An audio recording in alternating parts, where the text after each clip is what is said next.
Welcome back to Unapologetically Unfiltered. I am Jess. And I am Georgia.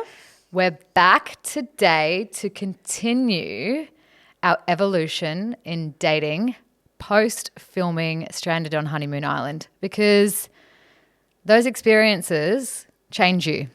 They certainly do. I did not think that experience would change me a lot, but boy, was I wrong. I was very wrong. Obviously, Stranded on Honeymoon Island is a dating and relationship show. We got married, and it's natural that we'd see changes in our dating lives post the show.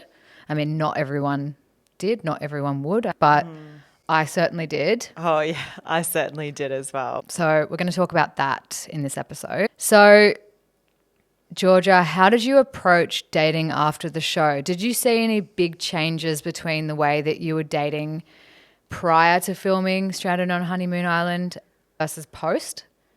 Absolutely. So prior to going on Stranded on Honeymoon Island, I was not dating. So Right. at all, I was really trying not to date because I knew I had been selected for, Yes. this show, and I wanted to give it my all. And, I didn't want to have any loose ties on the outside per se.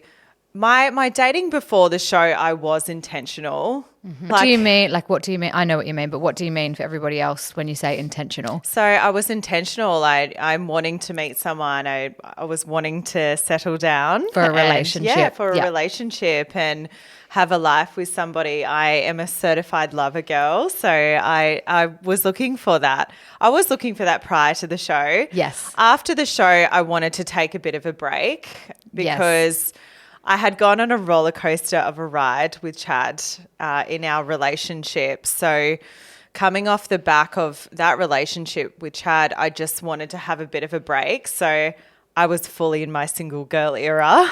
Yes, I can relate to that. And let me heavily. tell you, single girl era is so much more fun when it's international, girls. Let me tell you that. Yes, well, this is where Georgia and I aligned, and this is where we probably got into a little bit of trouble. But fuck, it was fun. We will never tell, but we'll tell a few details. So I think my approach to Yes. dating after the show, it was probably significantly different. 2023, I slowly came around to being more intentional about a relationship. Yep. Dating for a relationship. However, it was taking me quite a long time to come around to the idea. Yes. I'd been single for 5 years, and in reality, I actually really like being single. Yes. And You've taught me that, actually. You yeah, taught me to love being single. I will give you that. The fucking best. Yeah. You don't have to think about anybody. And I fell in love with just being alone and doing whatever I wanted when I wanted, and just being able to celebrate myself and romanticize my own life. Yep. And not have all of the issues, the bad issues that come with relationships. So Yep. I wasn't dating very intentionally up until around May 2023 or April 2023. Yep. When I met someone who I quite liked, and I realized that actually I would be open to pursuing something more long-term with somebody. So it was then that slowly dating started to shift for me. I wasn't I was living in Bali at that point, but I made a decision not to do so much kind of casual dating or casual sex. And then when I started going through the process of casting, I definitely wanted to take it seriously. So I was wrapping up all of the loose ends. Yeah. And that is, I will say, our listeners, the process of going on a reality TV show, it is actually a really long process. And prior to going on TV, I would hear and see a lot of things about MAFS contestants who basically had people on the outside, but what a lot of people don't realize is that the process is months. Yeah. It's not necessarily 1 week, and it's not overnight where you're like, okay, I'm going on the show tomorrow. We are all human. We all do meet people. And so I have a very different perspective on that now. Yeah, but I certainly took it seriously. I was stumped. It was funny. I was quite stumped when we went through doing backstories and all that sort of stuff, because there were questions around, what would you imagine for your wedding? What do you imagine your future husband to look like? And I'm like, I fucking never imagined a wedding dress, and I was the same. You have to give them wedding dress ideas. Yes. And I've never imagined it. However, the kind of change in me whilst I was getting ready to go on the show in those probably 2 weeks between getting selected and flying out was drastic, because then, you're writing your vows, and I'm a writer. To someone that you don't even know. But suddenly I was taking You're declaring your love to a person you've met for 2 minutes. But suddenly I was taking it really fucking seriously. Yes. Your mum... She was in her marriage girl era. Yeah, I was starting to be in my lover girl era, and I was like, you know what? I'm going to give this a go. Yes. Why the fuck not? I have not worked it out myself.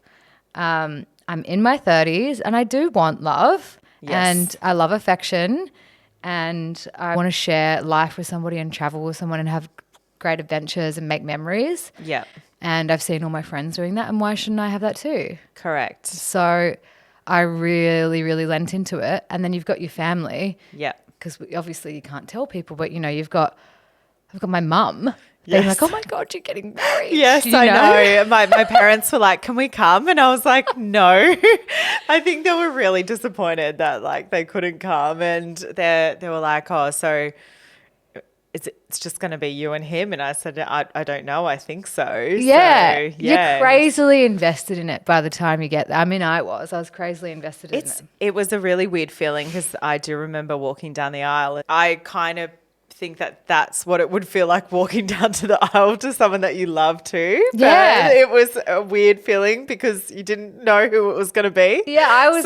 And I was jumping up and down at the end of the beach after I married Sam, and so I was just so excited. And it was funny because when we were on the boat to the island, Sam was like, oh, what do you really want to do here? What are you excited about? Is it fishing? Is it hiking? And I was like, I want to fucking build a relationship. That's what I wanted to do. Typical guys. Activities. You're like, no, we need to do the actual work of the relationship. So I totally get that. Obviously, you and I were both invested in that, in the relationships. We're invested in the relationships throughout the filming. Mm-hmm. Afterwards, we both kind of suffered a little bit with the breakups. And I know that my feelings about dating post the show were I was numb. I was like, oh, for fuck, I have tried everything. Now I have been on a show and been matched with somebody. I'm just going to bin this dating idea. Yeah, I think, and we've discussed this before, we both felt like failures. Yeah.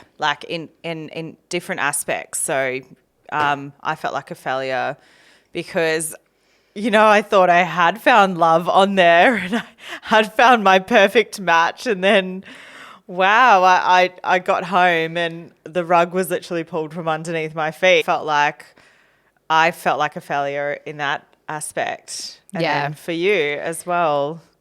Yeah, I didn't know what was up and what was down, because there was still quite a lot of residual stuff with Sam, and that needed to be wrapped up. But even when I did wrap that up and close that door, I still just thought, absolutely not. I'm a bit broken from this. Yeah, you need a bit of time to heal. And I think that's one thing you really taught me in our friendship and post-show, was that I did need to take a bit of time out to myself. And because I am such a relationship girl, I've always been from relationship to relationship. Not that that is a bad thing at all, but I needed to have a bit of a break, and I needed to reevaluate what I truly want, what I require, what are my boundaries, what are my non-negotiables. And these things I'd never really thought about. I'd just gone headfirst into the relationship, and I needed to think about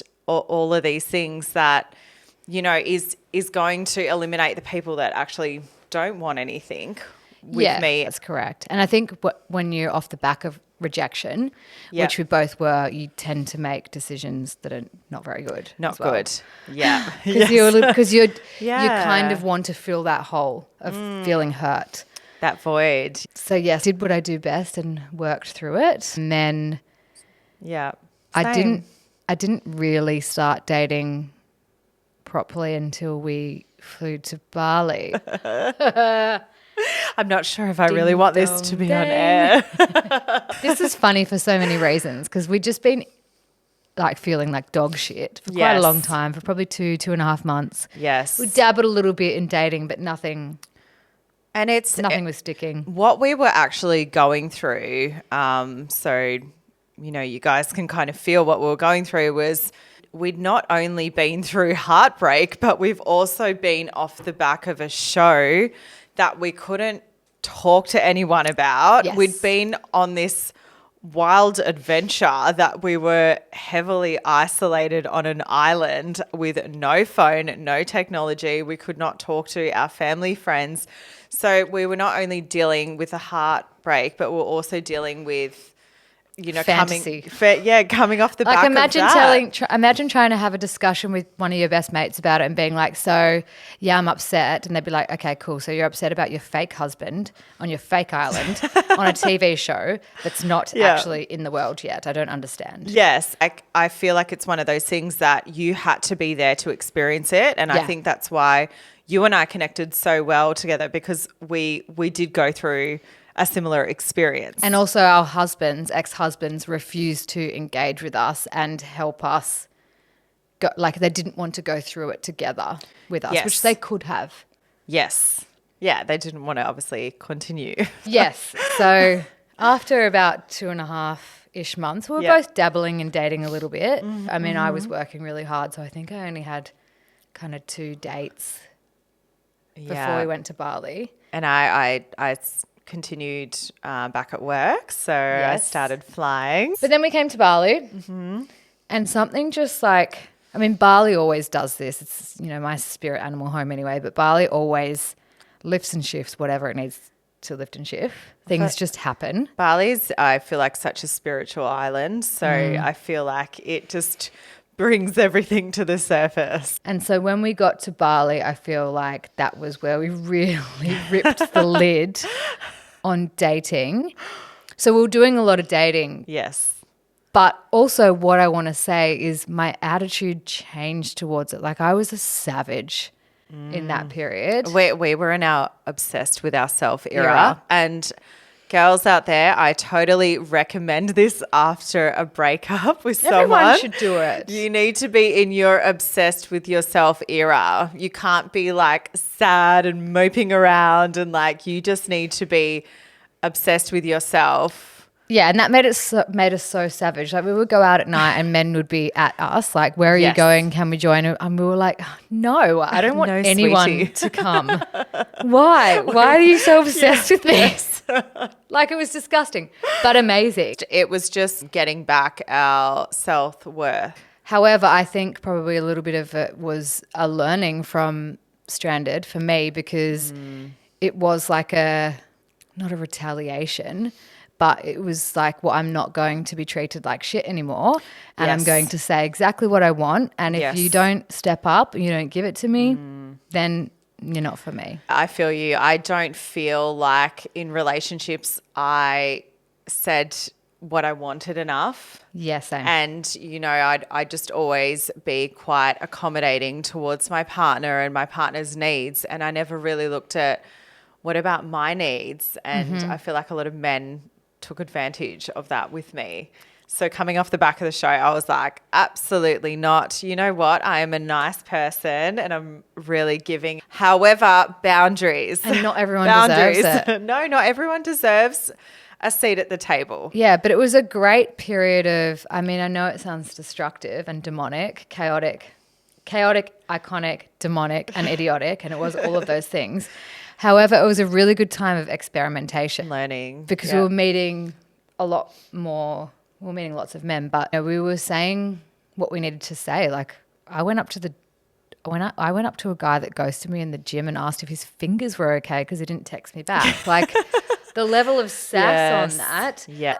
And I mean, you don't need to be provocative or combative or whatnot with men, but I was just saying what I felt and I was getting different reactions to it. Yes. Like men were still rejecting me left, right and centre, but that's okay because you start to become more detached from it. You do. You become detached from the outcome. So you can't always control the outcome of something. I think at the end of the day, you just have to think it's just not for me. And I think where I changed my attitude was rather than me thinking, are they happy with me? Are they happy with my behavior? What I'm doing, it's more, am I actually happy in the relationship? Crucial. Is this enough for me? It was always me being accommodating towards a man, but now it's like, no, is this enough for me? And Bali is actually a really good place to do this because there are so many men. So you get the opportunity to face those decisions. And if a man is offering you something and it's not good enough because they won't agree to take you on a date or whatever else, they just want to like come over at 9 p.m, you can say no. And there's more. There's more men. Yeah. And you don't have this sense of, that's not the scarcity mentality. I feel like the men here in Bali are a lot more forward. So with dating, they will be like, hey, like, let's meet up for a cocktail down the road. Whereas compared to other countries, Australia, Yes. they take like a year to ask you out. And if they misbehave as well, you just are like, bye, sweetie. Yeah. Next, please. Yes. Someone else will come along.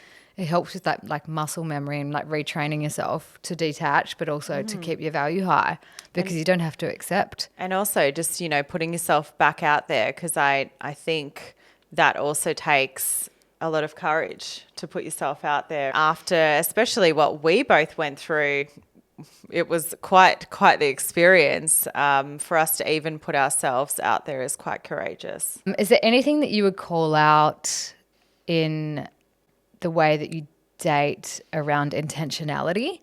Like, is there anything new that happened post the show, i.e. setting boundaries? Few things. I would actually ask more questions. Before, I would just, when I was dating, I would just obviously let the man talk and let him say what he wanted to say. Whereas now I'm asking more questions around, for example, where do you see yourself in 5 years? Mm-hmm. What are you looking for? Mm-hmm. Are you looking to settle down? I'm asking the questions that I think people would think are quite harsh or too forward. I started asking these questions more rather than just letting it flow. Yeah. Because I know what I want. And Yes. I think coming even off the back of the show, even that experience with Chad did not put me off because I just look at it and I see he wasn't the right person for me. But coming off the back of the show, I'm just more forward with questions. Also, another one is asking about past relationships. Okay. I would never really ask about this. Mm-hmm. And that I think is quite important. Yeah, I think it's important too, but I think there's a particular way to raise it. Like you don't need to be like, so tell me about your ex-girlfriend and what happened. Just give me the timeline. Yes. Straight away. I think you can kind of tease out that information. You definitely, I think it's just about looking out for signs in someone that they are intentional. And I feel like when you start paying attention, it becomes quite obvious. Yes, it does. I'm like, did I have my eyes shut for like 20 years? Seriously? Yes. Yeah, I mean, I can spot a fuckboy within 3 minutes now. It's insane. I was always okay with that, but I still pursued them anyway. I think that's probably what I've changed is that I won't pursue. I won't pursue. If they come to me, then I'll think about it. But also I slow everything down. Yes. Yes, that is another big one too. Absolutely. I mean, I'd started that prior to the show, trying to slow things down, but I get that wrong sometimes. I'm human. And how do you do that? How do you slow things down? By exploring different kinds of dates with people. So I think women always, we love fancy dinner and cocktails and whatnot.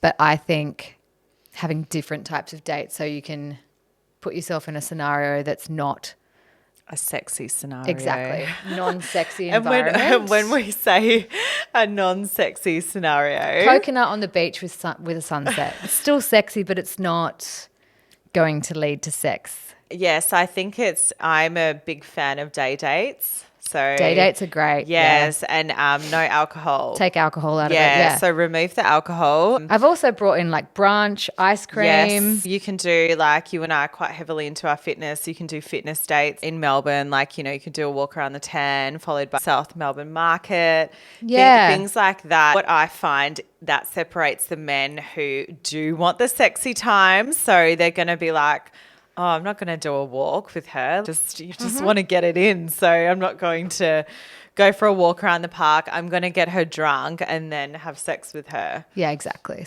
That's helped me to slow things down is mixing things up with day dates, Yep. shorter dates. But then also just not jumping into things with both feet. Matching words with behavior. Yes. If a man is saying something to me and he does not do it, Yes. he's in the bin. Yes. No, we do know that men can promise a lot of things and say a lot of things, but then it's not delivered. I agree. I think another thing that I have learned as well is I hold back a little bit, is to not go 100% in like I used to. Yeah. I would give 100% I think you and I probably both do a lot because we Yes. like someone. We're like, oh, We're well, giving. I'll do We're giving this. Like, people. I'll book this date, or I want to take you here and whatnot. But you got to Yes. hold back. I Do now less. do less. That is Let the them do key, it. to do less. And then I would let the man show me that he wants to be with me. Yeah. Not the other way around. I think I was maybe too in my masculine then. Yes, me too. I think this is where we came up with the saying, just don't do anything. We should just be lying in the sun being hand-fed grapes. Like, we should not be Exactly. doing anything. I They can absolutely pursue agree. us. Yes. So, Jess, was it weird going back on dates again after the show? I can't remember. I think it was a shock because the first time a guy showed interest in me was around during the festive season. And it was just a bit of a shock because I was so numb.